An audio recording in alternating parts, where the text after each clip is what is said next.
조선과 송나라 시대를 바꾼 변화의 바람. 안녕하세요. 오늘은 조선과 송나라 시대를 관통하는 흥미로운 이야기들을 나눠볼까 합니다. 주자 성리학부터 농업혁명, 인쇄술 발달, 그리고 과거 제도까지 동아시아 역사에 큰 영향을 미친 변화의 물결입니다. 조선의 제사와 주자가래가 유교 국가의 기틀이었습니다. 조선시대에 가장 중요했던 의례는 바로 제사였습니다. 원래 조선에는 다양한 형태의 제사가 있었지만 나라가 건국되면서 주자가래라는 책이 중요한 지침서가 되었습니다. 이 책은 송나라의 유학자 주자가 편저한 것으로 조상의 제사를 비롯해 관혼상제, 즉 성인식, 결혼, 장례, 제사의 모든 절차를 상세하게 담고 있습니다. 조선은 건국 초부터 불교 국가에서 유교 국가로의 전환을 강력히 추진했습니다. 그 핵심엔 바로 주자가래가 있었죠. 주자가래는 단순한 예법을 넘어 유교적 가치와 질서를 사회 전반에 뿌리내리게 하는 도구였습니다. 백성들이 주자가래에 나온 그대로 제사를 지내고 가족 의례를 따르도록 장려하며 사회 전체를 유교적 이상에 맞게 뜯어 고치려 했습니다. 이는 조선 사회의 근간을 이루는 중요한 변화였습니다. 다음은 송나라의 농업혁명과 체계 보급으로 쌀이 바꾼 세상을 말씀드리겠습니다. 이제 시간을 거슬러 송나라 시대로 가볼까요? 송나라는 엄청난 농업 발전을 이룬 시기였습니다. 왕한석 같은 개혁가들이 양자강 유역을 대규모로 개발하면서 쌀 농사가 폭발적으로 늘었습니다. 특히 남쪽에서 온 참파벼라는 강력한 쌀 품종이 보급되면서 수확량이 크게 증가했죠. 이 벼는 당나라 태종이 안남을 정복하면서 들어온 캄보디아 쌀의 영향을 받았다고 알려져 있습니다. 여기서 더 놀라운 혁신이 있었으니 바로 모내기입니다. 절강성 농부들이 최초로 개발한 이 기술은 쌀 생산량을 비약적으로 늘리는 계기가 되었습니다. 잉여 생산물이 생기자 농부들에게 여가 시간이 생겨나기 시작했습니다.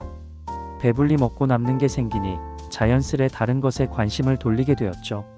잉여와 여유가 생기면서 농부들 중 일부가 과거 시험을 치르기 시작했습니다. 신분 상승의 기회가 열린 것이죠. 과거를 보려면 무엇이 필요했을까요? 바로 책입니다. 책의 수요가 폭발적으로 늘어나기 시작했습니다. 이 엄청난 책에 대한 수요는 송나라의 인쇄술 발달을 촉진했습니다. 활자 인쇄술이 비약적으로 발전하면서 책을 대량으로 찍어내어 팔기 시작했고, 덕분에 책이 사회 전반에 널리 보급될 수 있었습니다. 농업 발전이 지식의 확산이라는 또 다른 혁명을 이끈 셈이죠. 송나라는 과거 제도와 주자, 성리학으로 지식인의 시대가 시작됩니다. 송나라는 인구 1억 명을 통치해야 했습니다. 국가를 효율적으로 운영하기 위해 과거 제도는 필수였습니다. 3년에 한 번씩 진사를 뽑는 과거 시험은 지식인들에게 관료가 될 수 있는 등용문이었죠. 하지만 경쟁은 상상 이상이었습니다.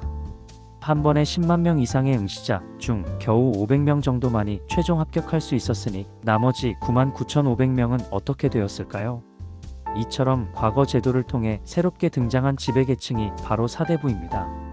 이들은 혈통보다는 학문적 성취를 통해 사회적 지위를 얻었습니다.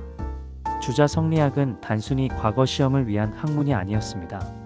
주자는 학자가 된다는 것, 그리고 공부를 한다는 것은 그 속에 숨어있는 윤리 도덕을 깨우쳐 인간으로서 자신을 갈고 닦으려는 것이라고 가르쳤습니다. 성리학은 사대부들이 지향해야 할 삶의 방식이자 통치 이념이 되었습니다.